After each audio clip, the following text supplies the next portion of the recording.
Hello, welcome to Inside the Man Cave on the Movie Squad YouTube channel, the only show that has a bigger delay than Samurai Jack on Adult Swim. I'm Daniel Feehan, and joining me, as always, is Andrew Gifford and the very sad and very angry Joey DeAngelis. I hope you Rick and Morty fans are happy. Thanks for having me, Feehan. It's always a pleasure. I was going to make a Rick and Morty joke, but it sounded too easy with Samurai Jack. We have the biggest Samurai Jack fan here, and of course the guy who's posting Movie Squad videos every week about Samurai Jack. So it makes sense to make fun of You guys couldn't see it, but Joey put his head down in shame. Oh, and just before this, Andrew dropped a bomb on Joey's favorite superhero franchise, The Inhumans, being directed by... well, you know... Everything I love, people just take a dump on. I'm just convinced of that now. That makes you special, Joey, because you're not conventional. Yeah. Well, we want to thank you guys for joining us, of course. It's been a long time since we've been together. Quite literally, we have been separated. We have not met up for almost 3 months, has it been? Well, you see, it's a complicated... See, I've been counting down the days, and you see, it's been approximately... No. Well, it's actually it's a very difficult situation, because I was an Enchanted Soup Spoon for the length of time between between one of the videos and now. I was an Enchanted Soup Spoon, and I couldn't answer my phone or anything, and then when I finally became human again, I was like, oh crap, I got to message Feehan and Gifford. It's a big process. You know, being a soup spoon just sucks. You don't have fingers. You know, it took me a while to get that joke, so way to go, Joey. It went right over my head. But, of course, we have a bunch of topics to talk about. We're going to talk about a bunch of casting with some big names being cast as other people. Yes. We got, returning shows coming back to Netflix. We're going to do a big movie review extravaganza here, not double toasted. We are not double toasted. That was copyright infringement. But basically, we're going to do a whole bunch of the movies that came out in March, and we're going to end it by talking about The Last Jedi trailer, which is supposed to drop tomorrow. So, first up, Jude Law is going to be cast as Albus Dumbledore, a much younger Albus Dumbledore, in the Fantastic Beasts sequel, which I still have not seen. Joey, what are your thoughts? You haven't seen Fantastic Beasts? I have not. It's one of those things where, like, I like Harry Potter, but when I was a kid, it was mostly, like, the creatures, the dragons, and the centaurs that I really liked. I never really liked the wizard stuff. Right. And then the series got a little bit more on the darker side. Mm-hmm. And I was interested in the idea of a series, like, taking the creatures of the Fantastic Beasts world and making them human, but it's weird that they go for, like, all the crazier creatures. But, I still haven't seen it yet. And, of course, every single trailer for Fantastic Beasts, at the end of it, the Harry Potter collection available on DVD right now. Visit the world of Harry Potter. See, for me, what I like about Fantastic Beasts is the characters, the creatures, the fact it's a period piece, and it expands more on the wizarding world. So, for me, with sequels like Jude Law as Dumbledore, I'm excited to see that because Jude Law is just, he's a really good actor, and I think he can add a lot of, like, credibility. I can see him as a young Dumbledore, actually. And I think he could really disappear into this role. Unlike, say, like Johnny Depp as Grindelwald, which to me, like, is fine. Distracting, but it's though. distracting. I mean... Like, to me, Johnny Depp is Johnny Depp. And, like, to me, when Grindelwald pops up on screen in Fantastic Beasts... It was my least favorite part. Yeah. Honestly, I liked what Colin Farrell was doing. I loved Colin Farrell in that movie. And speaking of somebody, I'm not a big Wizarding World fan. I got more into it because my girlfriend is a huge fan of these things. I started watching them again. They're pretty cool, and I really found myself digging Fantastic Beasts. It might be my favorite one, I guess, but I'm going to go through them again. But I liked the creatures. I liked the different flavor it has on this Wizarding World. And Jude Law, I think, is just a solid pick. But the thing is, I like the characters from the first movie that weren't people like Dumbledore or anything like that. So it's my biggest problem. That's what I'm afraid of is now, because they're going to have like a five film arc, and the sequels are all going to cover like Grindelwald and Dumbledore's relationship. And in the books, there's this really complex thing between them. And I'm not really going to spoil that because you'll see that in the movies. But I feel like Jude Law can really, like, go to those places that would be required. And it'll be interesting to see Jude Law and Johnny Depp on screen, like, bouncing off each other. Two very good actors. Yeah. Fascinating. I just remembered, the most I saw Fantastic Beast was Lego Dimensions. I mean, I played that whole pack, so I guess technically you could say I saw the movie. Have you ever watched Collider Heroes? I have not. Because basically, Robert Meyer Burnett is in every episode, and every episode he has to plug Hot Toys. Your thing is Lego Dimensions. Apparently so. I don't know what it is. Just for some reason, I figure why not? I might as well name drop that. But another casting choice, Josh Brolin, who everyone has yet to see play Thanos in Avengers: Infinity War. He was in Guardians of the Galaxy. He was Agent K in Men in Black 3, one of the highlights of that film. And he was Jonah Hex. Of course. Well, we don't have to remember that. And he was George W. Bush in the movie W. I got to mention that too. Okay, well, that's fine. But he will be playing Cable in Deadpool 2, which is really exciting. Of course, many actors have been rumored to play the role, including the likes of Pierce Brosnan, obviously James Bond, Stephen Lang from Don't Breathe, and Avatar. Ron Perlman. Michael Shannon was a name that popped up recently. Yeah, but now it's officially Josh Brolin, and wow, this is gonna be weird because obviously in the comics, Deadpool and Thanos have this horrible rivalry because Thanos is in love with Death. Death doesn't love Thanos. Death loves Deadpool. And Thanos is just like, all right, so you're not going to die. I'm going to make it so you don't die. See, I heard this news on my lunch break at work, and the thing is, I was more shocked at first, so I didn't know how to take this. It was weird. But then the more I thought about it, I can definitely see him playing Cable. I think it could be a lot of fun. It's definitely unexpected, but that I'm not complaining. This is the first time though I think an actor is playing two Marvel roles at the same time, because he's going to be Thanos in Infinity War and Avengers 4. Yeah, it's weird because usually when you have, people play multiple characters in different. Chris Evans was Human Torch and became Captain America, but those were years apart. Yeah, that's the difference. J.K. Simmons. J.K. Simmons, he was J. Jonah Jameson, now he's Commissioner Gordon. Go figure. Yeah, and now, we're hearing that Josh Brolin is Cable before he actually makes his big debut. We've seen him as Thanos, but... He's good. But we haven't seen him do a major. He wasn't a major role. It's more like a cameo. And it's gonna Deadpool 2 and Infinity War are gonna be released in the same year too, which is gonna be weird. But then again, Josh Brolin as Cable is basically Josh Brolin. Yeah. Thanos is a big purple dude with motion capture involved. The thing about Cable, I was gonna say, sorry Andrew, but the thing about Cable is it's really weird that he is basically Deadpool's sidekick because. Obviously, Cable is the deadpan. He's the guy. He comes from the future. He's Scott Summers' son. Mm-hmm. That's going to be really weird. And of course, it's just basically Deadpool's deadpan guy. Yeah. But it's always in the Deadpool game, which I did play, he was really funny in it, just playing the complete straight guy trying to get Deadpool on the path. Right. Basically to kill Mr. Sinister, he says, "You like tacos, Wade?" He's like, "Wait, what if Mr. Sinister took away all the tacos in the world? That's what's going to happen, and he's going to destroy the world. You have to stop Mr. Sinister, else all the tacos will be destroyed." See, the thing with Josh Brolin is that I think he's a great straight man. So I think he'd have good chemistry with Ryan Reynolds. Mm-hmm. But it should be noted, though, he did sign a 4-picture deal, so... That's the most interesting part, I think. One of them's probably X-Force. Yeah. Yeah. And then they have to make some Thanos jokes. Of course. They have to. I just find it weird, movies nowadays, they're talking about multi-movie deals, Yeah. 4 parts for that, Fantastic Beasts, 5 parts. Saban wants 5 more Power Rangers movies. They want 7. I know, it's I guess one based on every season of Power Rangers. Which, I just find that really weird that we're living in a time where, after movies made, it's oh yeah, we're planning a sequel. No, we're planning 5 sequels. Yeah. But yeah, looking pretty interesting. But on the director's side of things, Josh Whedon, I keep saying Josh. I was about to say Josh, but for some reason I added that H in there. You had one job.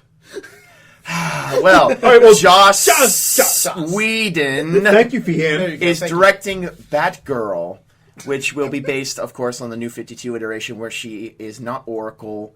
In the New 52, she was shot by the Joker, but went through some surgery to repair her spine, which, of course, is something that you can do in a world of superheroes. But I'm guessing maybe that will happen, maybe it won't. Mm-hmm. But what do you guys think? Are you guys excited? Well, this could go either way because I think Joss Whedon's great. I'm a huge fan of Firefly. It's probably my favorite thing he's ever done. He's very good with the strong female characters. Of course. He's proven that many times. I mean, Buffy, Firefly has a number of great female characters. Some people might have a problem with him because of his stint on Avengers Age of Ultron. But that's widely exaggerated. It's a little exaggerated, definitely. But again, this is also taking place in like the DC. It's taking place in the same DC cinematic universe, is it not? Presumably, yeah. Presumably. Yeah. So that could be a potential issue. But I'm wondering how Joss Whedon, unless they're going for a complete change in tone. And he's a producer on this thing too, if I read correctly. Yeah, he's writing, directing, and producing. So he could probably have a more major say than an average director just taking this as a job. Well, here's the interesting thing is that Joss Whedon, the way this project came about apparently is Joss Whedon had a meeting with Jeff Johns and I believe Toby Emmerich. Like within a month before we found out about this news, and apparently like they just got on really well, and Joss Whedon pitched this, and they really wanted to go for it. So that gives me a lot of hope because generally, DC fans trust Jeff Johns, with this kind of stuff. And if Joss Whedon pitched this really good like Batgirl movie, apparently he really wants to do this, and if Jeff Johns can co-sign it, then great. Really like. Joss Whedon, I think Joey basically covered all the great reasons why he's good to do Batman. I think his resume does really speak for itself. Yeah. I think it's interesting, too, just because, you got this whole Batman cinematic universe kind of going on, because they're developing all these Batman spinoffs. Yep. And we haven't even got the Batman yet. I'm staying out of this because, as you guys know, I've mostly, in terms of the Zack Snyder DC universe, I've kind of lost hope. This gives me a little bit of hope because Batgirl is one of my favorite DC characters, and I feel like Joss Whedon could get it right. I know Andrew was looking at me like is he going to do it right? Well, you got it right that time. Right. Good job. Oh, thanks so much. You're saying so much. But yeah, people were worried about it with Avengers. I mean, think about it. He made like the movie that everyone was building up to, and with tons of actors, tons of effects, and afterwards everyone's like, okay, make a sequel, make it bigger. Go. That's actually, in a way, a brilliant move for DC to get Joss Whedon, because that's like converting a lot of his fan base, even from the Avengers. If he does Batgirl and it's a hit, so right, and even like people like Feehan, who's are not a particular fan of these DC movies, he's like, well, I'm interested. You're already kind of like vaguely interested in this movie. Yeah. WB's making a lot of good moves. Getting like they apparently like they got Matt Reeves to do Batman. They want to get Matthew Vaughn for Superman, which hopefully will happen. So I'm a lot of their recent like moves, like trying to get directors, have been giving me a lot of hope and enthusiasm. Beautiful. Well, that's wait up. What one thing? Wait up, what? Who would you want to play Batgirl? Ooh. Any particular? I would like to see Emma Stone. That could work. Maybe Jane Levy. I know she hinted about Catwoman on her Instagram once. Haley Bennett would be kind of interesting. Yeah. But, anything can happen. Yeah. I mean, I'm not really as attuned with my actors, like in terms of fan cast, as you guys are, so I'll just leave it at that. Cool. I mean, as long as you could get a redhead and put her in a Batgirl outfit, or get somebody who's convincing as a redhead. You know what? That could work too. But I mean, look at Fan Four Stick Joey. You know what? That's a different. That was like that's a totally different situation. Well, I'm just saying. Kate Mara. They gave her that awful like wig or dye treatment. That was. I'll give you that, sure. But that was a different case. All right. Let's move on from a terrible Marvel adaptation to a surprisingly very promising Marvel adaptation with the teaser trailer for Thor Ragnarok, a movie that you guys were kind of mixed on, but I called it one of my most anticipated movies of the year, and now everyone's on my side. I wouldn't say I was ever mixed on it. I was really in a wait and see kind of thing, because like the first two Thor movies are fine, they're serviceable, but I mean, I wasn't sure what to expect with Ragnarok, because it's weird, because like Taika Waititi, he's mostly a comedy director, and this is Thor Ragnarok, which is the end of basically Asgard. It could just be a name, Gifford. Yeah. I mean, but overall, I mean, this trailer, I loved it because it's very different. There's a lot of personality to it. There's a lot of gorgeous visuals. oh yeah. I mean, I love Kate Blanchett as Hela. I think she's going to be really cool. Like, especially that huge headdress she has. It's right out of the comics. There's which is a lot really of weird. designs in this trailer that is very Jack Kirby influenced. Yeah. And it's amazing how they were able to translate it to screen so perfectly. The thing I find most funny is like Marvel is so bright and colorful that in the Grandmasters arena, did you notice that even the sand was colorful? Was it? It was red and blue. But, also, I don't think it's a bad idea to highlight Chris Hemsworth's comedy, Right. comedic Well, the thing ability. is, this is a teaser trailer, so you want to get people interested in your movie, and this movie could be really dramatic and really intense. Yeah, and then this actually turns out to be the most watched Disney trailer. Yeah. In 24 hours, and honestly, I think it's a mix of it's a Marvel movie. They had a good vibe going with, Immigrant Song. Yeah. and the Hulk. Yep. So Hulk helps. Yeah, Hulk that Hulk always entrance. Oh Beautiful. man, I'm so excited! I'm a huge Hulk fan, and just being able to see Hulk in his gladiator armor is going to be amazing. I just hope we get some dialogue from the Hulk. I would love Yeah. to see him more sentient, and it would make a lot of sense. Yeah, more like Avengers Yeah. Earth's Mightiest Heroes. Yeah. Yeah, because in Planet Hulk, like in the storyline, basically Bruce Banner comes to a deal with the Hulk. He's like, this planet is far too dangerous for Banner to come out. So basically says, listen, we'll work together. I'll be the smarts, you be the brawn. Right. And so I'm really curious if that's going to be it. Of course, I'm sure we'll see Mark Ruffalo in the movie, but it will be interesting if he's mostly in Hulk form. I think he said that. They've kind of hinted They've that, said that yeah. it's the other ones have been more Banner and less Hulk or 50-50, Yeah. but now it's going to be mostly Hulk, Well, which is good. The thing is, like with the Avengers movies, obviously the Hulk is like the one that turns the tide. So you want to save the Hulk for the big fights. But with this, obviously he's going up against gods and huge monsters, so you want the Hulk on your side. Right. And then here, though, too, one of the things I really liked was seeing Loki again, because it's been a while since we saw Loki, and it was nice seeing him again. With what little we saw of him, it was cool. Right. And Yeah. then Jeff Goldblum is in there. The Wizard of Oz, as Doug Walker once called him. But the one thing I'm curious about is I wonder if we'll finally see what Loki being fearful, because remember in Avengers he was like the other told him there will be no realm, no barren moon you could hide. Yeah. But now Loki's in space, so I'm wondering if is somebody going to notice him, recognize him? I'll tell you what, and Loki was terrified when Hulk came out because Of he was course. afraid of getting another ass beating. I can't wait for that rematch. Yeah. Oh man, speaking, I was like the only Marvel thing like MCU wise I was excited for this year was Guardians 2.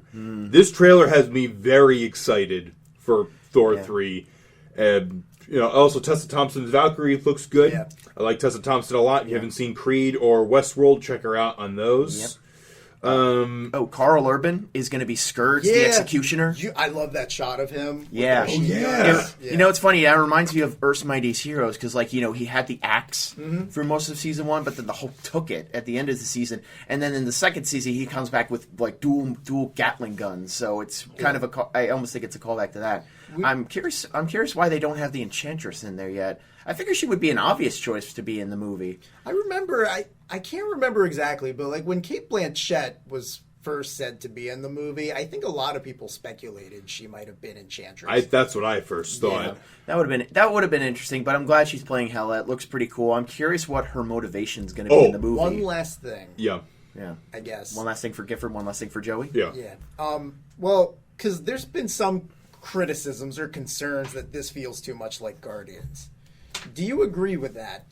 You know what? Honestly, at this point, with so many movies that feel like Iron Man, it's nice to have a change in pace where something is like, oh, this feels too much like Guardians, Right. rather than again, like, oh, this feels like an Iron Man movie where Thor has to deal with a company in Asgard and something happens. See, my thing with that is to say it just feels like Guardians feels like you're dismissing everything that makes it stand out. Which is pretty crazy to think about. We're at a time in our lives where we say, man, Thor's starting to look way too much like Guardians of the Galaxy. Yeah, but it's also just, like, if you're thinking about it from a branding perspective, it's like it makes sense to model Thor more after Guardians because it is the cosmic side, which is good. Of the universe, you know. And also, I mean, Thor, the first two didn't exactly work in the way I think Marvel wanted them to. Guardians really set the precedent now, I think, for how they want to go with their cosmic stuff. Yeah, right. So, Joey, final thoughts? My last thing, I'm glad he's wearing a helmet again.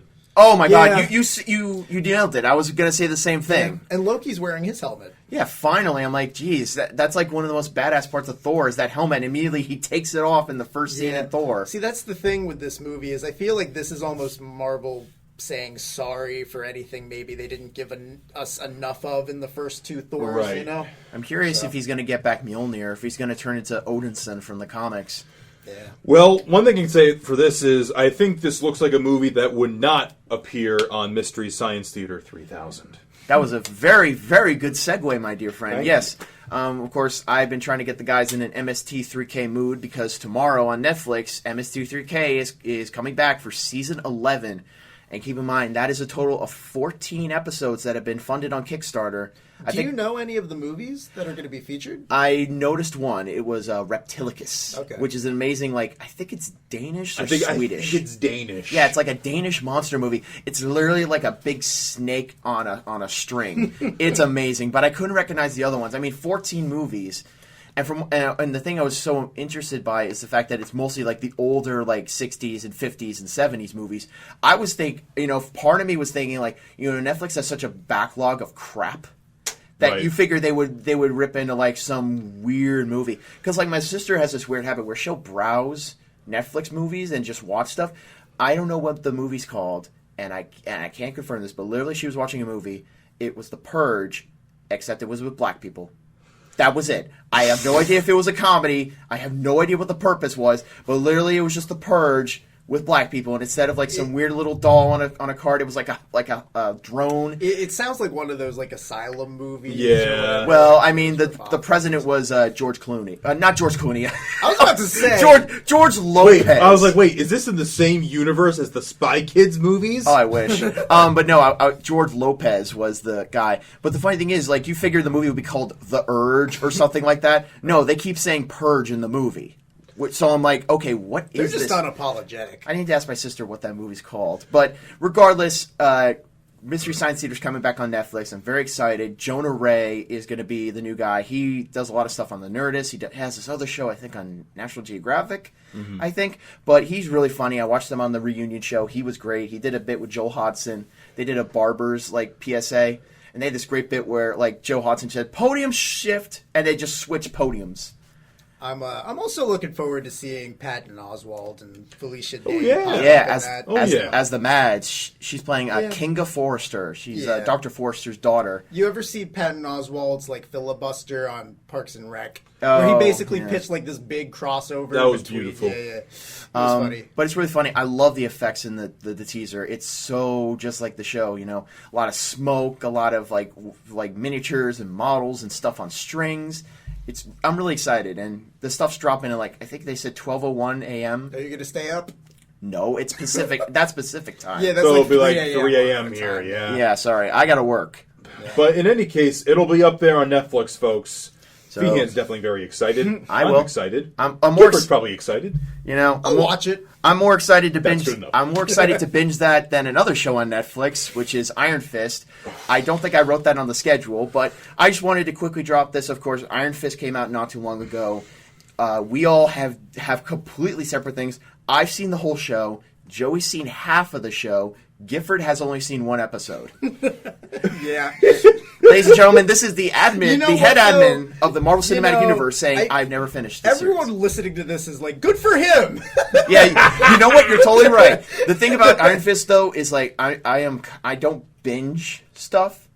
Like Right. even if I have the time, I'll go like 1, 2, 3 episodes, and then go on break and do something else, and then come back 1, 2, 3, or 1, 2. Right, that's reasonable. So you know what? In many ways, that kind of helped my experience, and even by the end, I got to admit, I was kind of skipping over some scenes that just continued to drag. Right. In my opinion, this is the case of the show clearly was rushed, clearly was put out there because hey, we need to get Iron Fist out there. The Defenders, everyone's really excited to see it.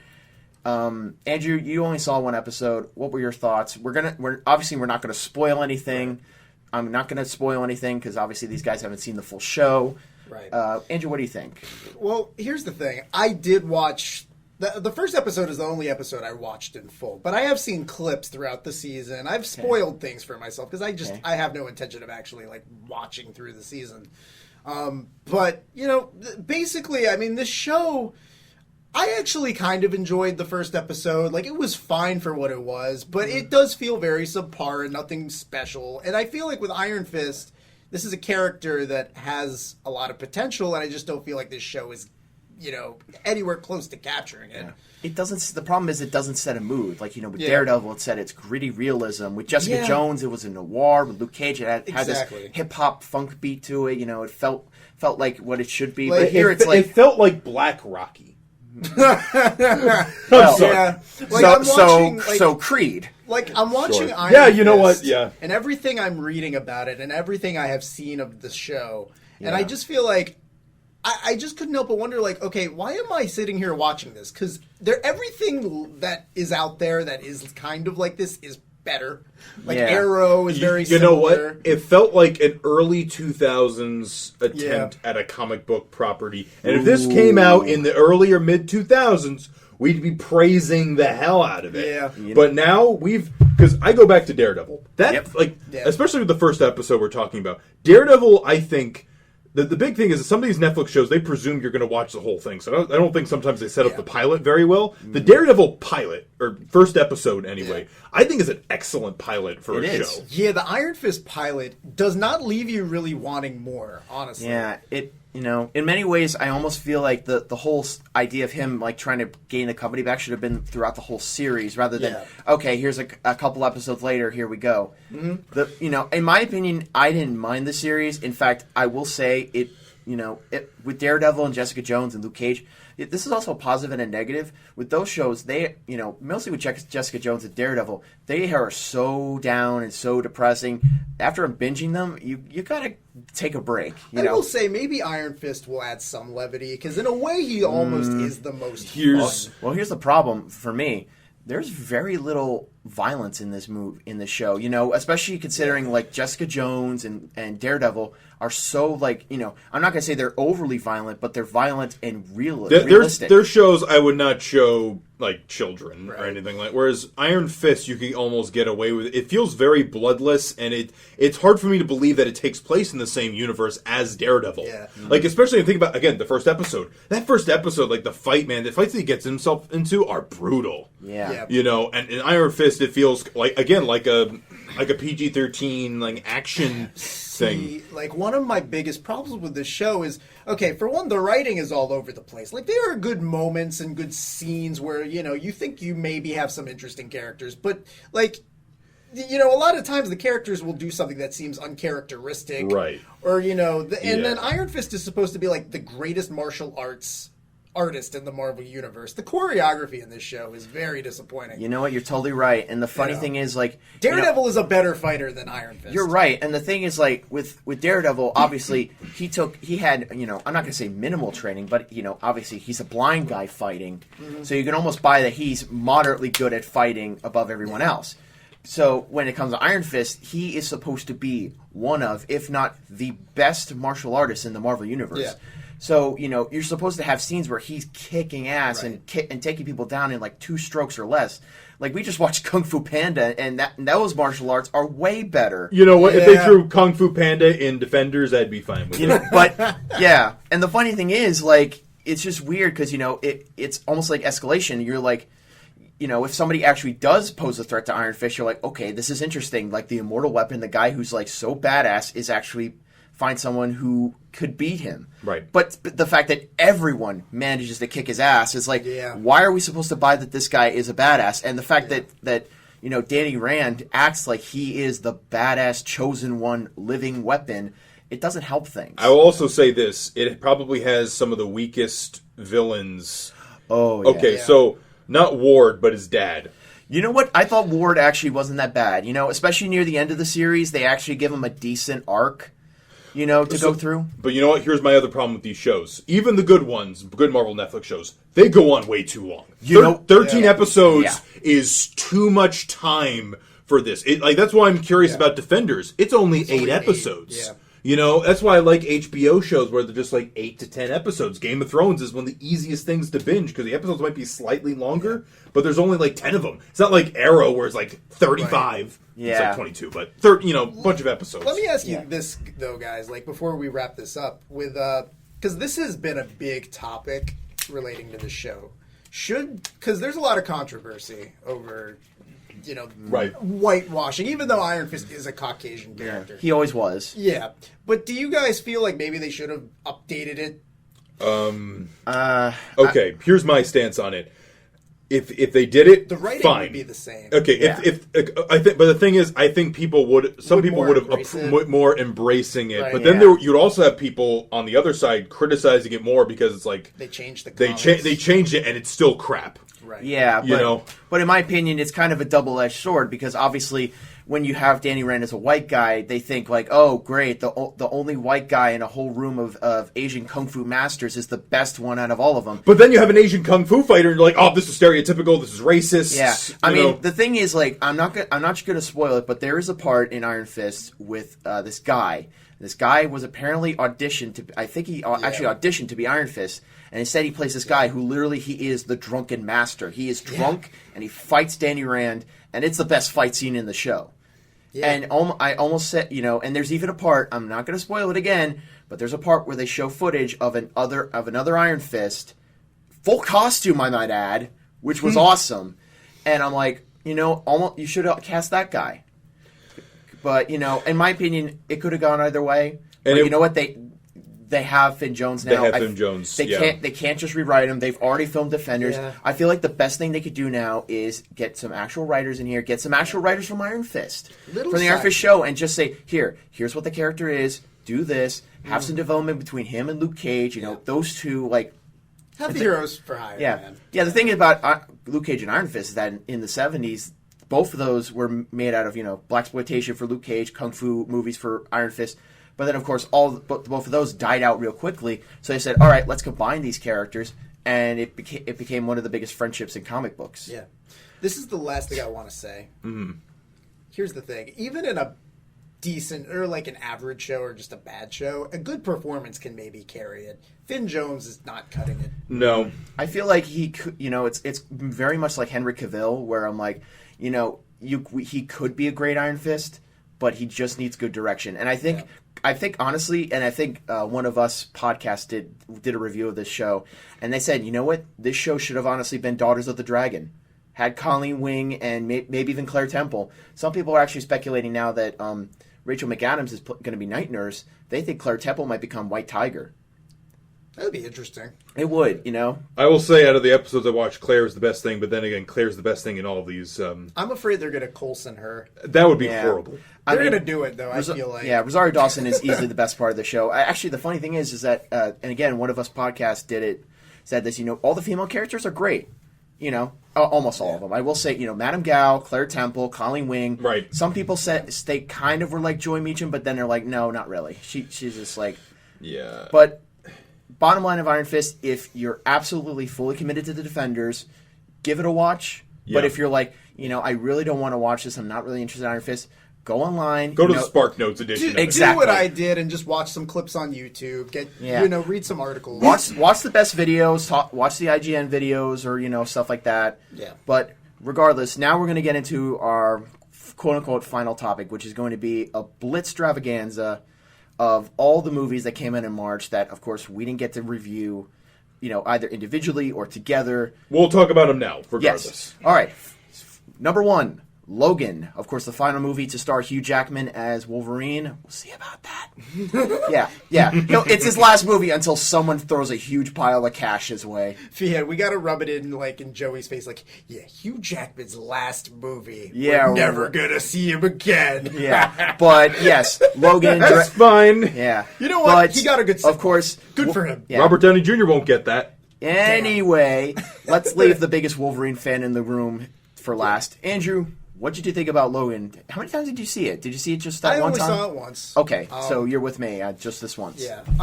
I liked it. You know, I liked that they approached it less as a superhero movie and more as just this grounded character movie that was designed to just be a send-off for Hugh Jackman. I thought that Hugh Jackman gave a great performance. Yep. You know, it was fantastic. I loved, what's the actress who plays... Daphne Keane? Daphne Keane. She's a great kid actress. Like, yeah. she's really good. I want to see more of her. Yeah. I thought her and Hugh Jackman were great together. And, of course, Patrick Stewart, like, his performance, like, blew me away. Like, I was surprised at how seriously these actors took it, but I was very happy with that. You know, Patrick Stewart's performance could almost be Oscar nominated. It will never be, but it could be. I just love, you can, of course, the Oscar goes to Patrick Stewart for crazy telepath with Alzheimer's. Well, yeah. I could see him getting nominated because the thing is, supporting actor is one of those categories where you can put in some weird things. Yeah, look at Heath Ledger. He won for the Joker. That had other factors in obviously, it too. yeah. But again, I think if anybody could get nominated, I think it could be Patrick Stewart, and he'd be very deserving. But yeah, so with Logan, like I also like how there was kind of this Western feel to it, and really it just felt like a very like small, little, emotional roller coaster. Yeah, like there were a lot of things I did not expect. Yeah. So I was guessing a lot of the time, and by the end of it, I was really satisfied. So yeah. Well, as someone who mostly grew up with X-Men cartoons and all that kind of stuff, this movie was definitely a fun ride.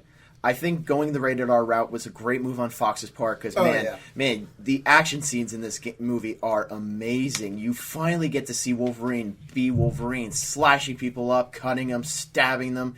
Pretty much by the end of it, you're overly stabbed. This movie delivered. It did. Totally. And you know what? I loved it. I thought Daphne Keane was great as X-23. It's really great to see her as like a little kid. It's her jumping around like a feral monster was great.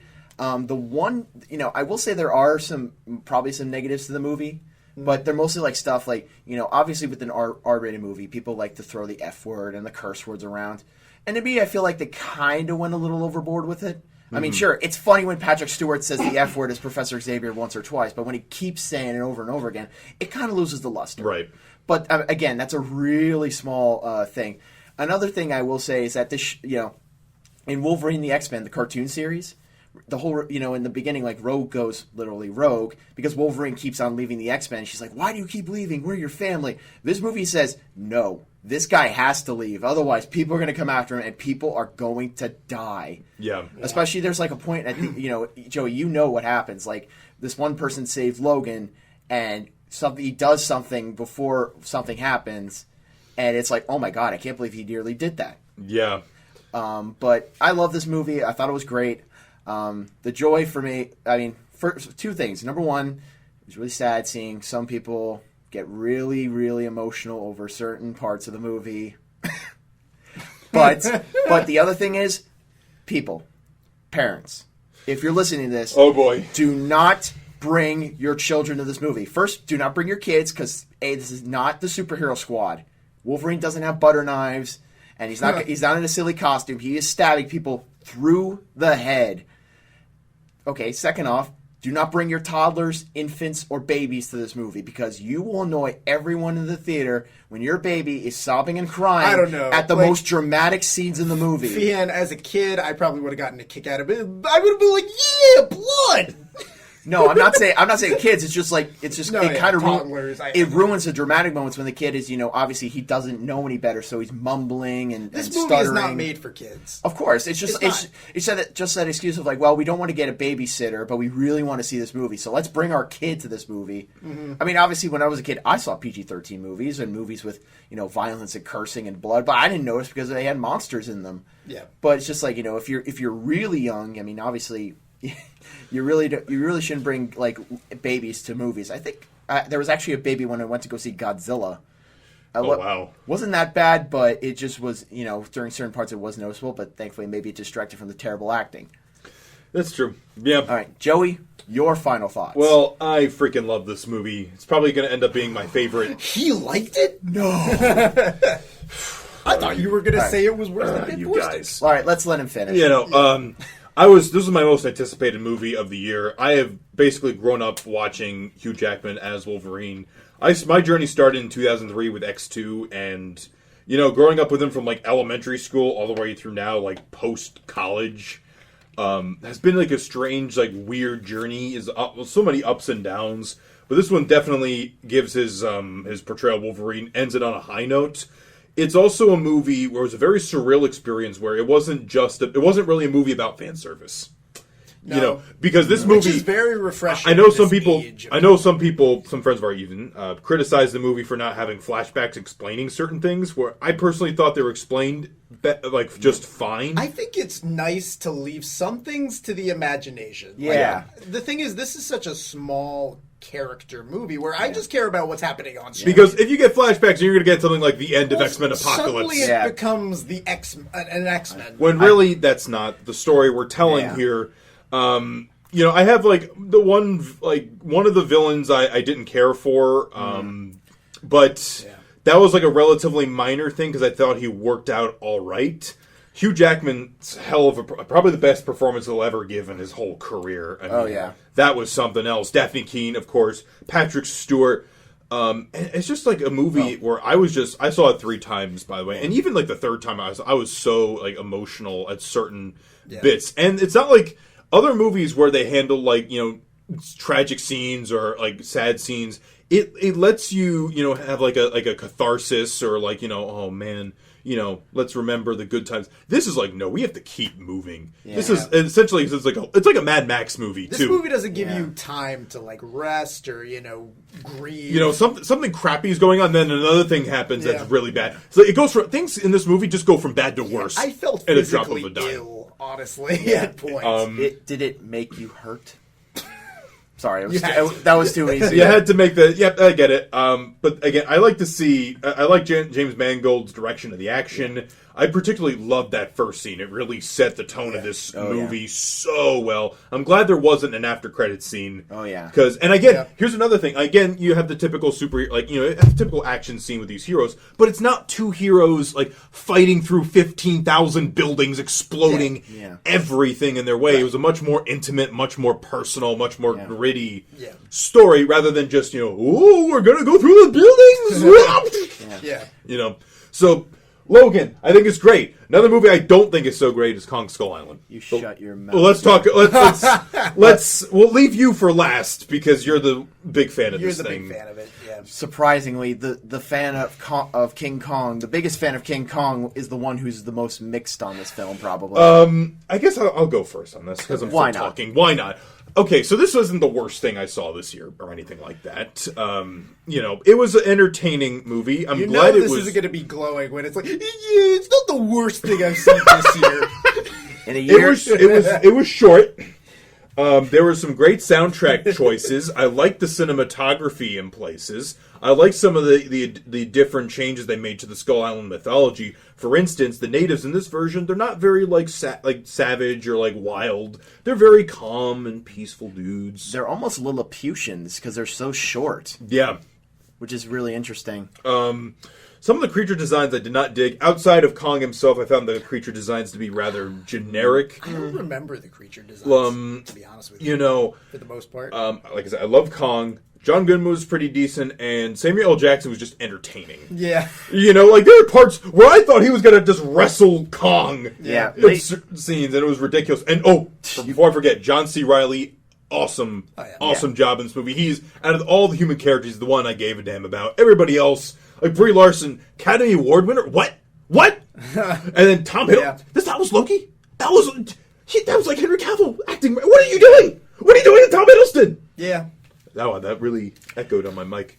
But again, it's probably for me, it's like a 7 out of 10. Okay. If I don't usually give number scores. It was an entertaining enough movie, cool after credits bit, but And it's better than Godzilla, but on the most superficial levels, I feel. GIF.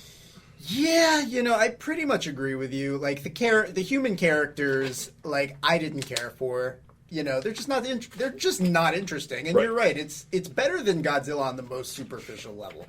Honestly, like that's the perfect way to describe this movie. Like I enjoyed watching it. I had a good time It's with entertaining. it. Yeah, I enjoyed it. But the thing is like I mostly like it for Kong, and I can just watch the Kong scenes on YouTube at some point when the movie comes out and everything. You can actually watch it now. I've been watching those scenes all course. day. There you go. Yeah, There but you go. that's the thing is I can watch those scenes on YouTube. I like how it sets up the eventual Godzilla versus King Kong crossover. I'm looking forward to that. But I would have liked to have I would have liked for this movie to have been good on its own, in its own right. I like Samuel L. Jackson. I like the novelty of Samuel L. Jackson and Kong. Like, there were a couple times where I laughed in the movie at how ridiculous some of the scenes were, where Kong actually looks scared of Sam Jackson. Yeah. But I'm like, how can, like, with his presence. You guys together is a terrible concoction because Yeah, it's not these two were laughing at Chiwetel Ejiofor. I'm sorry if I mispronounced that. Oh, no. You guys were laughing at him the whole time because you thought he was triggered at every scene. Are you serious? Well, when you watch the movie, you Yes. will notice that. And in this movie, you guys were laughing at Sam Jackson versus King Kong, giant monsters Yeah. all out attack. But yeah, I mean, I like Sam Jackson and everything, but John C. Reilly is the best part of this movie. Well, as far as the human characters go, I thought it was cool in the credits that they had that little like, what was it, like him coming home and seeing his family. Yeah, that was It neat. a nice That was touch. neato. That was satisfying. That was nice. But yeah, Tom Hiddleston and Brie Larson, I like them. They're there for a paycheck, basically. Clearly. I mean, they're not trying. So, But yeah, I mean that's about it. Cool action sequences. Love the post-credit scene. It's good. That's about it. Feehan. Alrighty I then. heard that one. Yeah, ladies and gentlemen, I was really excited to see this movie. I was Yes. anticipating it, but wow, I was blown away. But maybe it was just because I just saw those early reviews from Chris Stuckman and Jeremy Johns and Double Toasted. But I love this movie. In fact, I will say I loved it more than Godzilla. In fact, I feel like Michael Daltrey, he really should take a look at what the action in this movie did because Right. it was glorious. You guys, this is basically the exact same way you guys were with Jurassic World, just watching me freak out at every monster encounter. It was glorious. I like the creature designs, especially the big spider with bamboo legs. You know what? I like the I spider. do like The that. spider was sick, and the thing I liked about the action scenes, they were brutal. You guys have to be PG-13. you guys for a PG-13, especially with the spider. The one guy bites it in the most horrifying way, and it's a PG-13, and yet there are some scenes in the movie. I'm sorry, it's nearly as violent as Logan in some parts and it's glorious. Just the whole especially that helicopter attack with King Kong. That's one of my favorite action scenes ever. Real quick, let me just throw it out there because I didn't mention this. Sure. Like, there's some really creative action scenes here. Oh, yeah. Like, there's some really cool stuff. And I want to make it clear, like, what they do right in this movie, I think they really do a great job with. So I like how Andrew went to go correct himself. I'm like, I feel like I might have sounded too harsh on this movie, but this is not, a great movie. You're It's trying got to flaws. lessen my wrath against you. But yeah, this movie was great. I will agree. Brie Larson, Tom Hiddleston, they didn't do a great job. Brie Larson, she's really pretty. So, Yes. in many ways that kind of makes it better. Tom Hiddleston is also pretty. So Did we even mention John Goodman, by the way? yeah, you did. I mentioned I it. thought John Goodman was good. I feel like liked him. I almost wanted to learn more about his backstory because they briefly mention it and it's interesting, but they don't. But the one thing I didn't understand is like he works for Monarch, but yet he says I was part of this. I was on the ship that certain things happened on. Right. And then he says I've been spent 30 years trying to prove the truth. I'm like, but you work for Monarch. You guys already know about all this stuff. Right. But maybe I have to look it back because there is a Skull Island comic book coming out, which is a prequel and a sequel to the movie. Because Right. it's going to have a Corey Hawkins character coming back to Skull Island with his son Right. to research Kong, and which is interesting. I'm really interested to see where that goes. But I love this movie. I thought the monster fights were incredible. The CGI was impressive, especially two things: Kong and water. Because there were so Yes. many. There were 3 action scenes that took place on water, and they were amazing. Yeah, for folks, we had just have an appreciation for special effects involving water because that's very hard It is. to fake or animate. Like, if you guys saw Moana, the water effects in that movie are some of the best. I mean, some of those CG animated movies, sometimes the water effects look kind of fake, but in Moana, they were able to animate that, to me, perfectly. For what it's worth, like, yeah, I mean, I probably should have realized this, but I didn't realize that water was CGI. So there's that. Can I finish now? Yes, sorry. All right, no, it's fine. But yeah, the fights were great. I thought the ending fight with Kong and the Skullcrawler was far better than I could have anticipated, especially the way Kong dispatches of the Skullcrawler was something I was not expecting at all. I thought Kong was easily the best character in the movie. You feel like he's basically God on the island. Like he's almost like a wandering warrior. Like like there's a scene where he helps a helpless animal just because, which is cool, and it really makes you feel for him. And it's almost like when King Kong versus Godzilla comes out, you're like, okay, you've seen Godzilla fight for the side of good, and you see Kong fight for the side of good. So it's almost like basically it's going to be Captain America: Civil War, where you like both these characters, not Batman versus Superman. Yeah, well, that's what I love about Kong in this movie is on top of the really cool action, he has a great presence. He's very commanding here, and Joey says this a lot. He's like a nightmarish vision of what a gorilla is. Yeah, I always like that. Well, especially yeah. But John C. Reilly, again, great. I like the backstory with him. Yes. Especially the relationship he has with a fellow Japanese soldier that landed on the island as well. Yeah. I thought that was a really cool backstory. I like the ending with his happy ending, and of course the end credit scene was amazing. I was freaking out at it. Beautiful. But yeah, really great movie. I'm excited to see where this universe goes. I'm trying to think of what else. The soldiers are pretty nameless, especially Toby Kebbell, who gets a pretty gruesome death. I honestly didn't understand the point of that character. Yeah, I don't think he needed to be there. But the thing I will say that is great, especially amazing, is like you said, Joey, cinematography. This movie bleeds inspiration from Apocalypse Now and Platoon and Full Metal Jacket. Those shots where Kong is silhouetted on the sunset and silhouetted to fire are incredible. And the one problem I did have, obviously, some of the actors are pretty bad. Mm-hmm. The soundtrack did feel a little forced. I liked it, but I will admit it did kind of drop in there. It feels almost like a Suicide Squad situation. It does. Where it kind of it feels more like a big music video rather than I like the creatures though. I thought it was really interesting that some of the creatures they weren't hostile. Right. Like the big log bug and the water bison. I thought those were really cool. Which is interesting because usually when you see especially with the original movie, everything on the island attacks them. Yeah. But yeah, I love this movie. I saw it twice. I saw it obviously first with these guys, and I saw it a second time in a theater all by myself, which was quite an experience. Mm-hmm. It was definitely a weird experience. But yeah, I can't wait for this movie to come out on Blu-ray so I can watch it over and over again. I give it a 9 out of 10.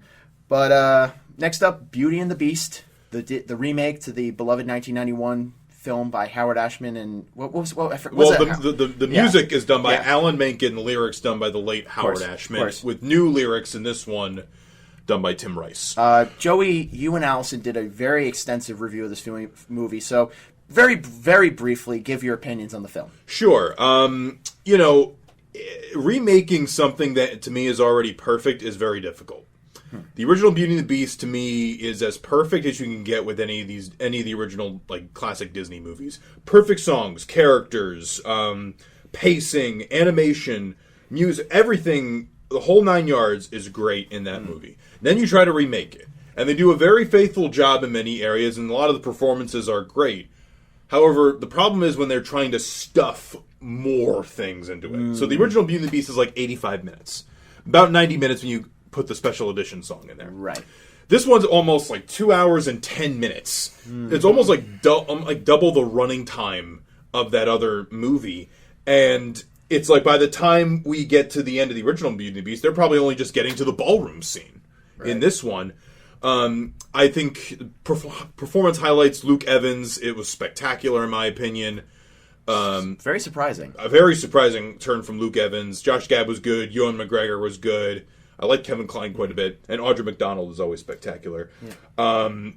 But I think the weakest element was probably the main leads, and it's not necessarily all their fault. Yeah.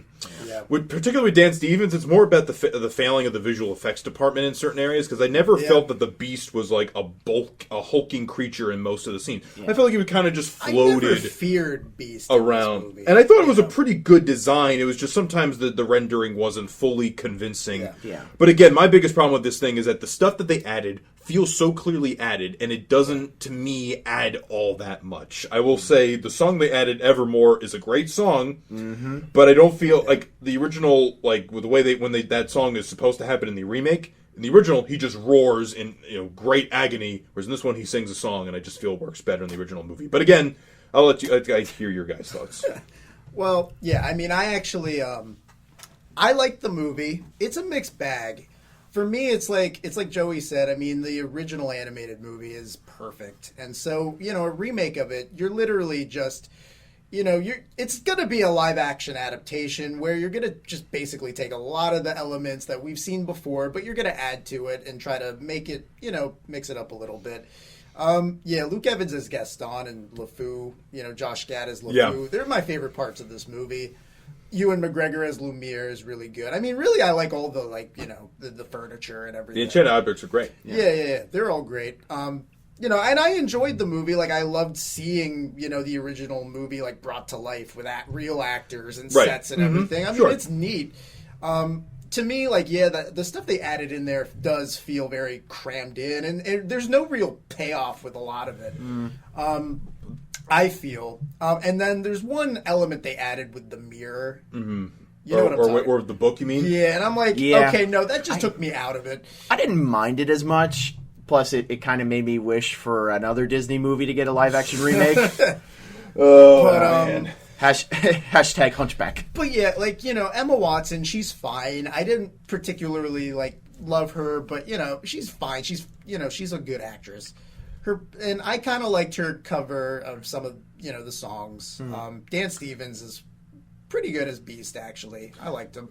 Dan Stevens is really good, actually. I think soon he's gonna have a really promising. I mean, he was already in Downton Abbey, Legion now, which I've 3 episodes in is very good. Yeah, and so overall, I mean, Beauty and the Beast, I think, is a good remake. It's very faithful and it honors the original movie. In some ways, I feel it almost plays it too safe. Because again, not every. That's the thing with some of these remakes. I'm sorry, Feehan, we haven't gotten to your. It's okay, continue. Thoughts yet? The big thing why Jungle Book was in my opinion, the best out of all these remakes is because they're able to change a lot. I love the original Jungle Book. Yeah. Don't get me wrong; it's one of my favorite childhood movies. You talk to my 6-year-old self and you hated Jungle Book, I'd beat you up, right? But right. Well, the original, try anyway. I'll try, but you know what? I was probably taller than most kids that age. Right. So anyway, so you have.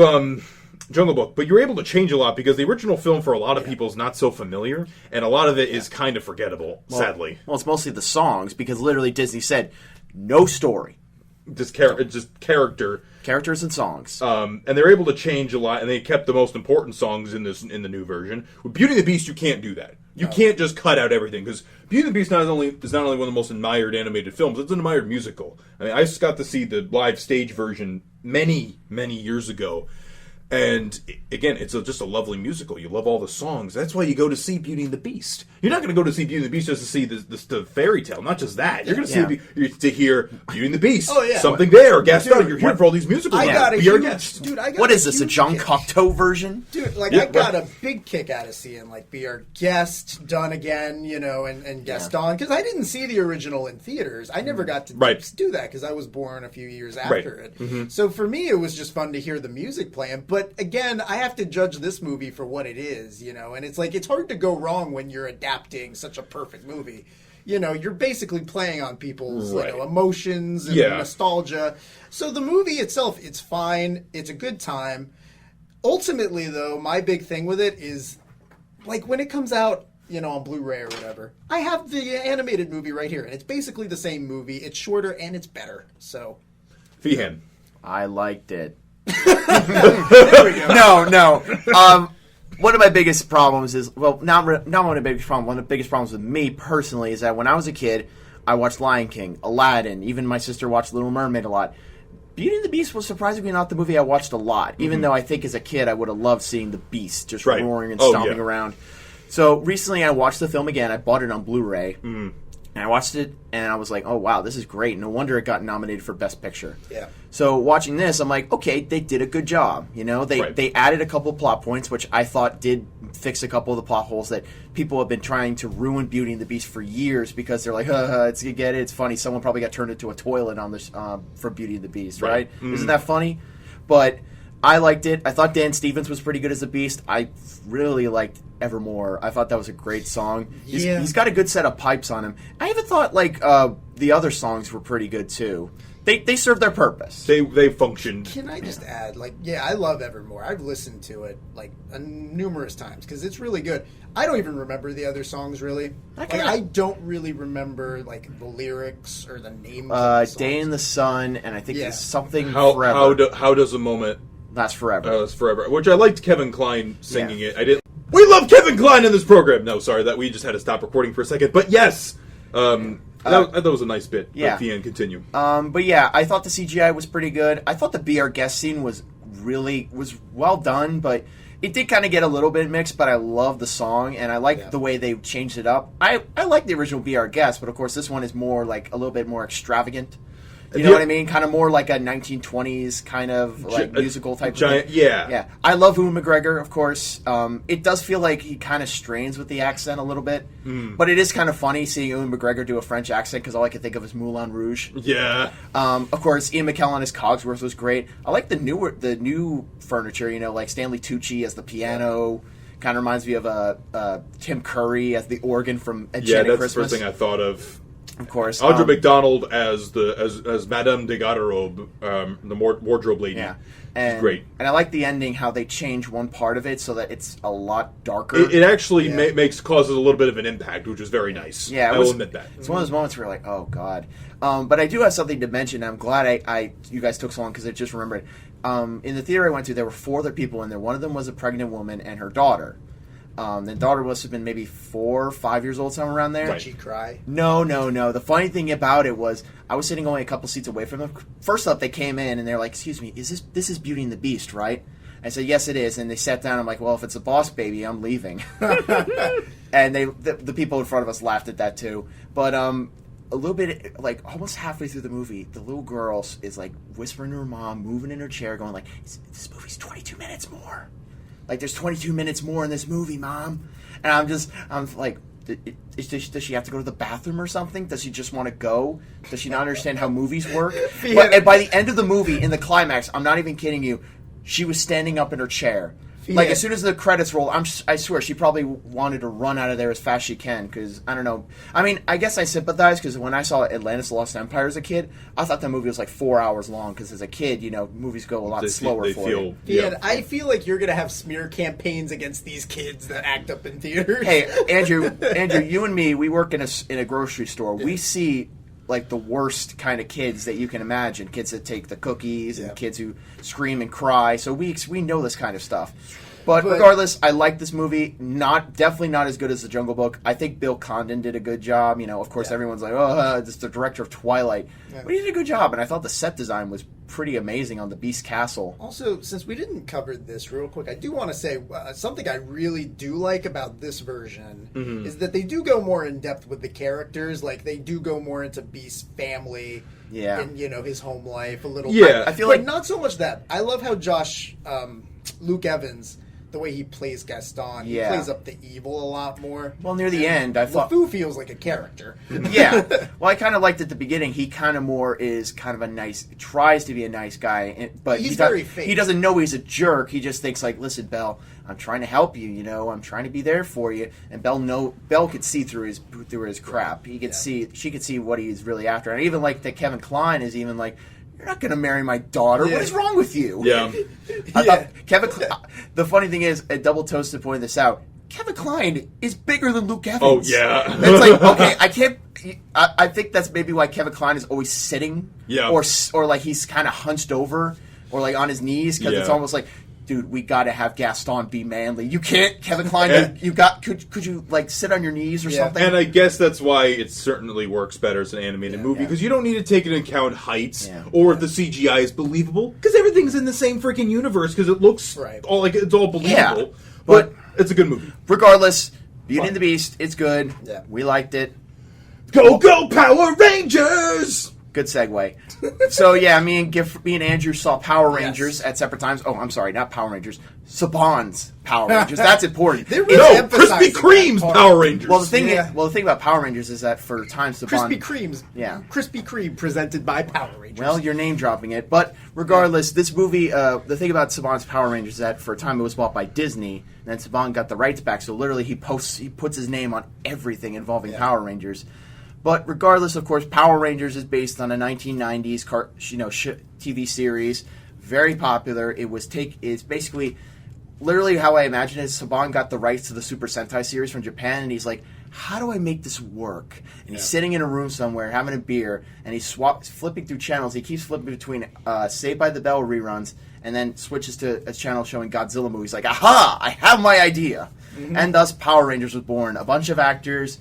Playing, a bunch of 20-something actors playing teenagers who are recruited by a guy in a tube named Zordon to fight a space witch on the moon in giant robot dinosaurs that turn into a bigger robot. And somehow that lasted like multiple seasons, still is going on to this day, and now we have a full, a feature-length, multi-million-dollar blockbuster out of it. Andrew, what did you think about it? Okay, see, here's the thing. Like, I was never a Power Rangers fan. Even as a kid, I think I went through a small phase where I was into Power Rangers for like a minute, and then I just dropped it. To me, like, it was always just too... Like, even as a kid's show, for whatever reason, it felt too kiddie to me. Like, too ridiculous or over the top and kiddie. And, that's why I actually really like this new movie, because it does approach it more seriously. It feels like a coming-of-age movie about these kids that are going through real problems that, And overall, like, I really liked the more serious approach. I thought it was smart to ground it more, because the kids are very relatable, and the performances are really good. Like, I really like R.J. Seiler, the Billy Cranston. Of course. And... how do you say his name? Dacker? I forget. Dockery Montgomery or whatever. Daker? Daker. It might be Daker. Is it D-A-C-R-E? Yes. I think it's Daker. Yeah. Daker Montgomery. I like him a lot. Thanks. He's going to be in Stranger Things Season 2. I think he might blow up. Oh, really? Yeah. But yeah, like the kid actors are really good, and they all have great chemistry, and I loved seeing them on screen together. It's a lot of fun, but it's also, there's a lot of like, depth there too. I really like... where it counts, I think the movie does pay, I think the movie does handle the source material very respectfully, It does deliver with, like, Alpha and Zordon. Makes them actually, like, not goofy and not ridiculous. Exactly. Like, you hear Bill Hader is Alpha 5, and you think he's going to be, going ay the whole time. Yeah. But he does it only a couple of times, and it feels appropriate. Exactly. Like, they have those moments that are very, fun and over the top, and that's cool. But, I feel like you need to tone it down a little bit, and they did it here.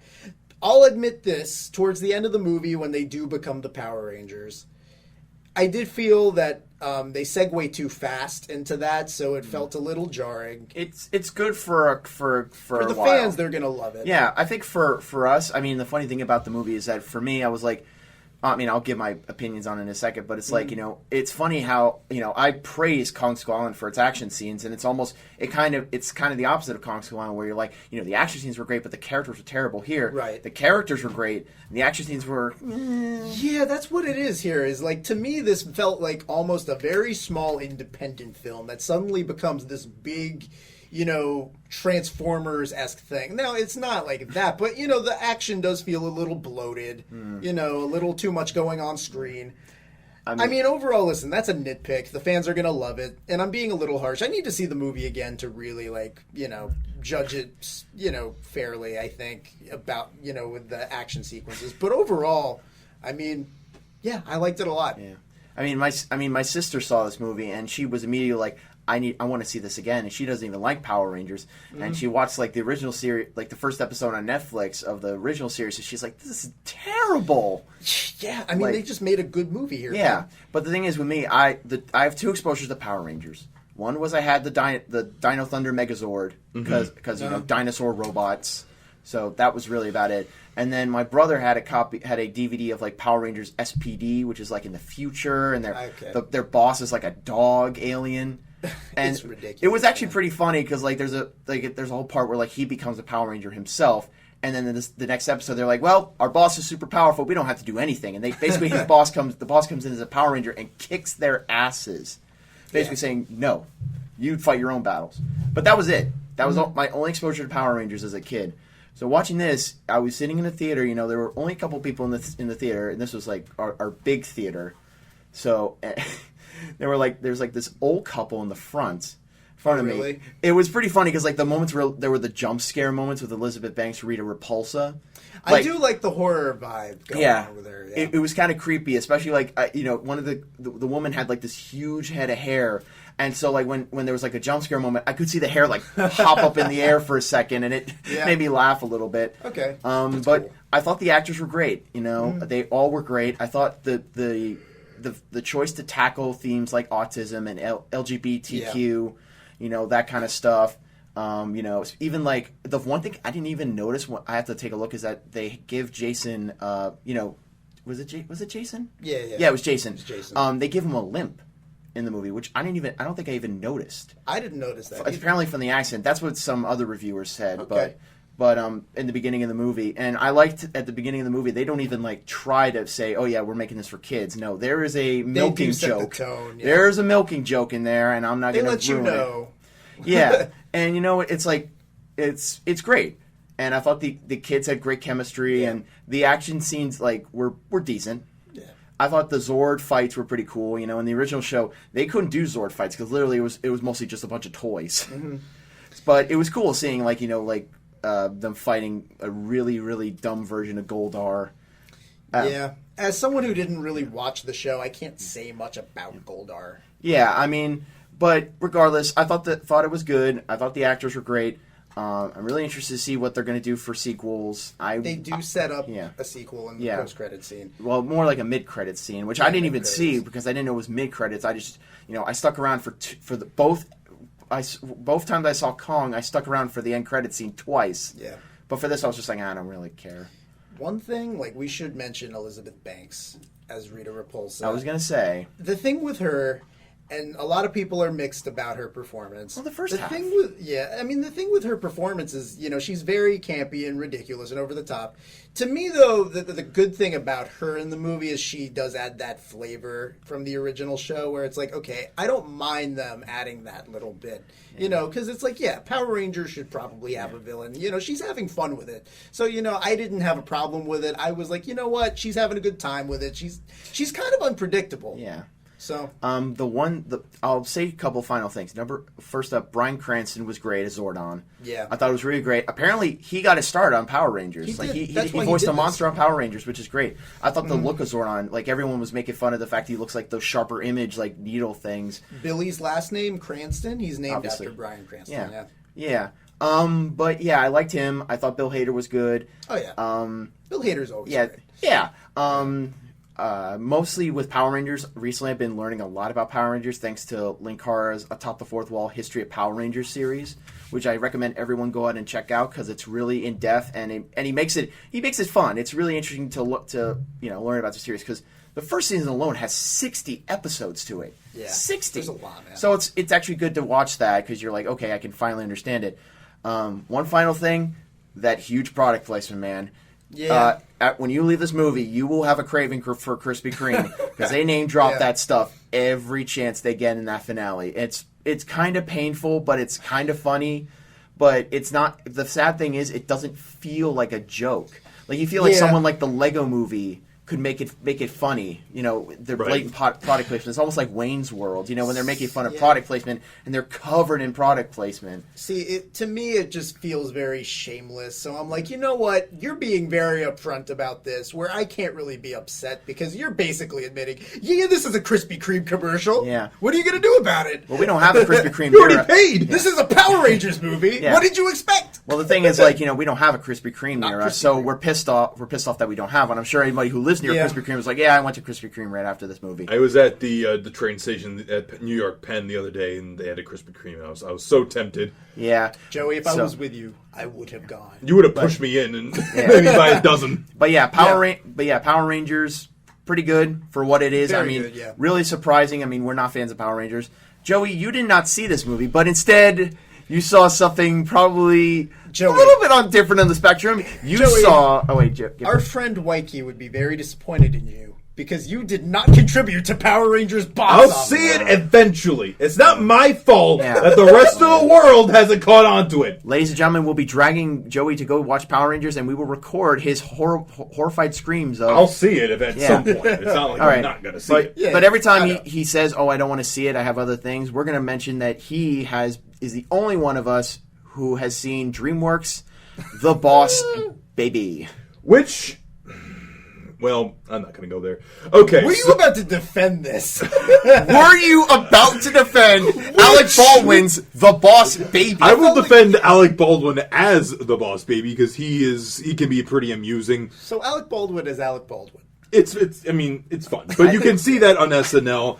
Yeah. All the jokes that were in the trailer are the best jokes in the movie. Oh, I hate it when that happens. That's happened. Unfortunately, happens too many times in comedy. And there's another thing with this movie is that there's like dream sequences that the kid has, I've heard about this. and there's also a bunch of scenes where the babies are like attacking like people, and I'm like, if a baby just slipped and fell on this concrete, the baby would be dead. Well, Yeah. I've heard that like from different like critics I watch. Some of them have pointed out, well, like in the movie, it feels almost very unfocused because you almost can't tell what is a dream sequence and what isn't at certain points. Yeah, and it's like the mythology on what a boss baby is. Mythology! No! You did not! All right, so let me explain this to you. Sit your ass down, Gifford. Let me explain to you the mythology. Baby, that much. The mythology of DreamWorks The Boss Baby. I needed to get a reaction. I'm sorry. I hope that was it. I hope you planned that because I swear to God, I nearly had a brain Oh aneurysm. no! So basically, Just give your thoughts. when you're like, all right, so when you're a baby, right? You're eating. I don't even want to hear All you right, so talk about so this let's just anymore say Gifford. 'cause it makes me sad. Gifford. Basically, what happens is there's a device and it tickles you, and if you don't or aren't ticklish, they send you into the boss baby area. If you are ticklish, they send you into the regular baby area. When you're a boss baby, you work in the office, and then they send you with a regular family. And basically, Alec Baldwin's mission in this movie is to try to make babies more popular than puppies. And Steve Buscemi's character Not gonna has happen. a secret vendetta against babies, so decides to make this forever puppy that will last forever because they have the baby juice, the baby milk that they stole from the boss babies to make him last forever. And then it's stupid. The director and the writers have way too much free time to plan that I out. wish I saw Storks instead. I think I'm almost impressed by how much thought they put into this. I'm surprised I remember all of this. You explained that way too detailed. For a 97-minute movie, Gifford, this felt like the longest 97 minutes I've ever sat through for a movie. And keep in mind, folks, he did not see this movie on his free will. His mom wanted to go see this movie. My mom loves Alec Baldwin. I don't understand why Alec Baldwin did this. He makes millions just going on Saturday Night Live and doing Trump impressions for again, 5 just minutes. Before that, He I probably think. signed up to do this before he was Yeah. playing Trump. Plus, too, Yeah. I mean, it's not like Alec Baldwin has much going on. Yeah, after so- 30 Rock, but oh my God, when describing that plot, I feel like Malcolm McDowell in Clockwork Orange, just sitting in a theater watching this, going, "Please make it stop." Joey, I would have just gone in the next theater and watched Power Rangers. Power You know Rangers, what? Kong Skull Be- Island, no, Logan, because my mom was already disappointed me that you're like, Joey, you didn't like the movie? The Shack. I would have rather Boss go. Baby. Did you see what I saw? I saw a talking baby!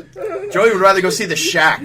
But I leave you with this. Your mom would just be like, but it was Alec Baldwin. I get that, Patty. I get that, but that wasn't the whole 97 minutes of the movie. You got Jimmy Kimmel as the dad, and Tobey Maguire. wait a minute. Tobey Maguire as Wait. the brother, as the older. No the way. older brother. Tobey as- Maguire was in this shit. Yes, he was. Why And did he So do now this? I have this You know, horrible he has mental. no reason I have to. horrible mental image of Peter Parker and Donald Trump as brothers. I didn't even know Imagine, that. like- I thought they got a kid. See, No, you get bitten by the spider and getting radioactive powers. Worst trade deal in history. Joey, before, like, you almost it almost sounded like you were implying that 97 minutes of just Alec Baldwin as Boss Baby would have been. It would have been better than whatever they had now. Anyway, let's talk about The Last Jedi. It's something good. Yeah, let's talk about the final thing on our list. Something Clearly, with an actual mythology. yeah, this is the craziest we've It's ever too gotten, late. folks. You can't go back from that. This is the craziest we've ever gone, folks. 100% no alcohol. But of course, the final thing we Honestly, want. this is probably our best episode so Oh, far. totally. But finally, guys, the Star Wars: The Last Jedi. The trailer will be dropping tomorrow. Of course, Star Wars Celebration is going on right now. They did a lovely tribute to Carrie Fisher in Star Wars, which was very nice. Well, today they did a 40th celebration or 40th anniversary panel where they basically brought up George Lucas as a surprise guest. Surprise! I mean, we all knew. Surprise! Harrison Ford. Yeah, I Harrison mean, Ford. looking like This he is his almost wanted first- to be there. This is his first appearance at Star Wars Celebration, by the way. Really? Yeah, and they also got Mark Hamill on stage. They got Billy D. Williams. They got Peter Mayhew. Yeah. They got they even got Hayden Christensen back and Ian McDermott. Which is good. It's nice to see him. I mean, it's good because they're part of the family, so it's nice to see them all sharing stories from working on these movies. And did I say Anthony Daniels? Because I feel bad if I didn't say his name. It's just really, I feel like Hayden Christensen and Ewan McGregor are the only ones who would be welcomed at a Star Wars celebration. Well, I mean, people are mixed. At least, when Revenge of the Sith and the Sure. prequels came Yeah. out about Hayden Christensen's acting, but now it's like, it's not fresh in our minds. Like, Again- he is Anakin Skywalker. And as you were saying, Gifford, before we recorded the video, it's all in for celebration of Star Wars. Yeah, exactly. I mean, people are just eating it all up. Yeah. They love that they're in the same room as Hayden Christensen. Oh yeah. Before we talk about Last Jedi, they did reveal Forces of Destiny. What is that about? It's basically going to be a series of shorts that are going to be released on YouTube, and they're going to be focused on female characters in the Star Wars universe. Oh, so okay. it's going to have Rey, Padme, Sabine Wren, Ahsoka Tano, Leia. That's pretty cool. Leia. Yeah. I think they said Jin Jin Erso, Harrison Dula.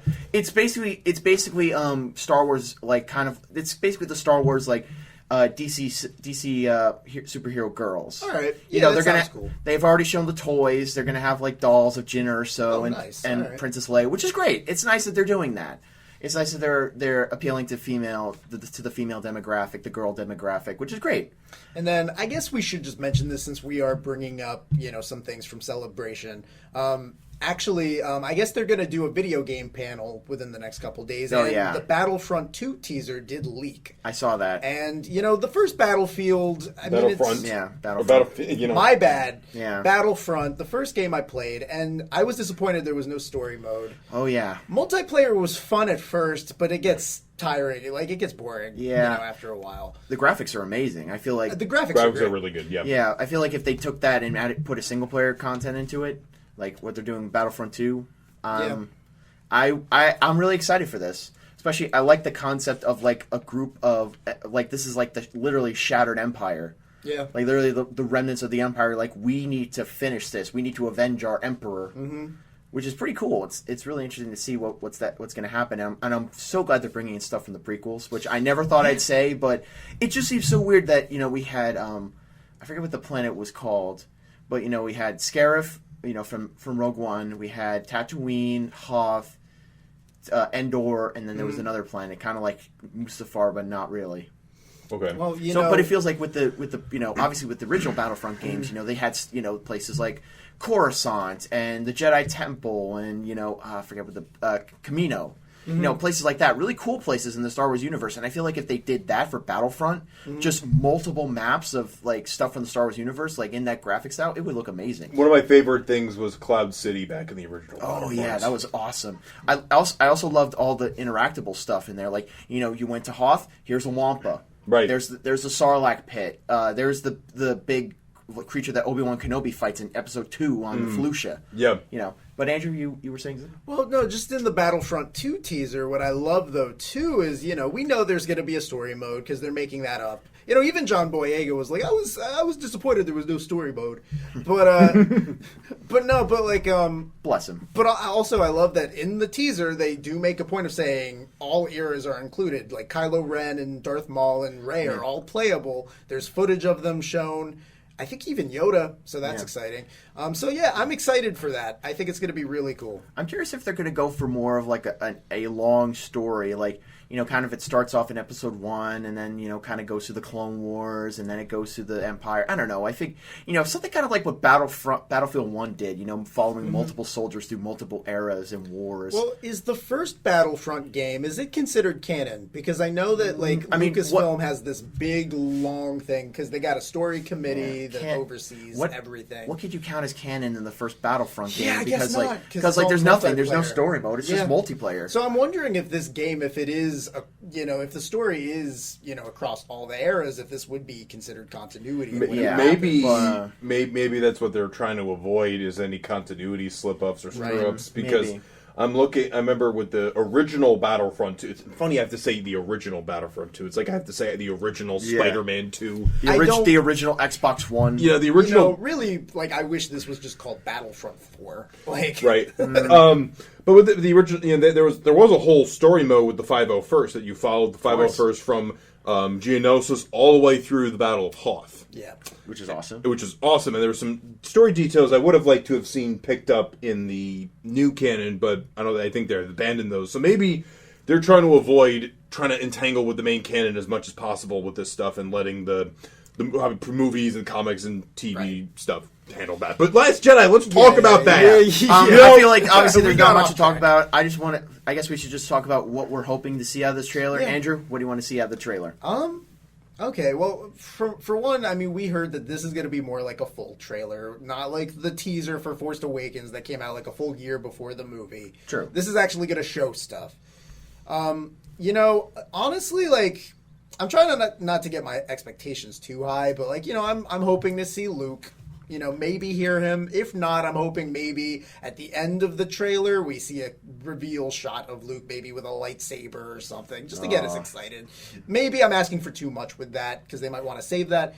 But, I'd like to maybe see Kylo Ren's new costume because I'm pretty sure they're going to update that. Which would be interesting. I would like to maybe get more of a sense of where Finn goes after Force Awakens. The one thing I was curious about, what if his injuries were so critical he became kind of like a General Grievous type thing where he has cybernetic parts? Well, remember, they made a point, in Force Awakens, Rey, leaves that gash across his face. I'm pretty sure they're going to leave that. Right. There's going to be a big scar on his face. What, Finn or Kylo? Kylo. Yeah, I was like, wait, did Finn get a mark on his face?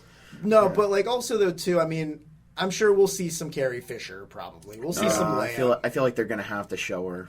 Yeah, they will. But you know what, though? I would love to see Benicio del Toro and Laura Dern because we have no idea who. Maybe we'll hear a voiceover from one of them. Yeah. Depending what their characters are. Yeah. Yeah. I just want Mark Hamill to talk. That's all. Pretty much. When at the end of Force Awakens, I remember I was sitting there with my head in my hand, just going. Just the one thing I wanted, Mark Hamill to speak and be Luke Skywalker. It cut away. Yeah, the thing with the trailers for Force Awakens is little by little they would drop things to get us excited. Like the teaser had the Millennium Falcon, then the trailer had Han and Chewie at the end. Chewie were home. So my question is then, I assume with this they're going to want to get us hyped up, so they're probably going to have something Luke related at some point, probably towards the end. So I'm thinking, we'll probably hear him or at least see something really a cool shot of him. Joey? Well, you've all basically said what I've wanted to see from this trailer. And again, the thing is, I feel like they'll be slightly more open with what the plot is in these. Just slightly. Well, now we know the characters. We know the characters, but before it was just, with Force Awakens, it was just, there's a new Star Wars movie coming out, guys. See it! Yeah. That was the advertising. Yeah, well, now they have to, do a little more to get us. They have to do more to get us. It's like, okay, you already showed us Force Awakens. A lot of us liked it, including myself. How is this going to be better? How is this going to be better than Force Awakens? That's the question. Or, if it's going to be worse. Hopefully we're going to see it's better, but I guess we'll find out in December. Dear God. I'm just imagining now, this trailer was horrible. It's worse than the prequels. Yeah, all right. Why is Jar Jar back? The prequels at least had good trailers. Yeah, they totally did. Episode 3 especially. I just realized one thing that I don't know. This is a long shot, maybe, but Snoke. Maybe like a quick thing of Snoke. I'm really interested to see what he looks like in real life. Yeah. Like, what if he's like this really tiny Yoda-looking dude? Or see, that's the thing. I was really hopeful that he was literally like 50 feet tall, because that would have been really cool. That would be interesting. It would be different. Jedi training, like Sith training, or Knights of Ren training, where he's just this giant 50-foot tall thing. All right then, Kylo, swing your lightsaber like this. It's just he's just got a little like butter knife or like a pull out knife lightsaber. Right. Apparently, giants exist in the Star Wars universe. Why not? Well, I mean, a giant. You have the Bendu. Right? Of course, the rebels, giant moose-looking thing. You got the Gorog. Mm-hmm. If you guys ever play Force Unleashed 2, the Gorog who eats Rancors. So I mean, giants do exist in the Star Wars universe. Oh, the Xylo Beast, can't forget him. The Godzilla of the Star Wars universe. But while we ask you not to forget about those creatures, also don't forget to like, share, and subscribe to this channel, this video, etc. We're going to be putting out more content in the next couple of days. I'll be having a new Samurai Jack video review on Sunday. Guys, anything you want to add to that? You are going to be also doing a review of The Fate of the Furious. Oh, it's my job to see bad movies on this channel, I guess. Joey, I will happily take your ticket. I will watch it. I will happily sit at home. Anyway, it's been great, guys. Doing another, this is basically an hour and a half. I'm going to edit this thing down. Oh, jeez. So, we'll see what happens with that. All right. So, All right. Again, like Joey said, like, subscribe. Be sure to comment what you guys want us to talk about. If there's anything, certain questions or topics you guys have, just let us know, because we always like to hear your feedback. It's always fun. And hey guys, I'm Andrew, and I'm just happy to be here. They basically covered everything. Bye. All right. Well, with that, we are going to end this episode of Inside the Man Cave. We will be back next time talking about blank.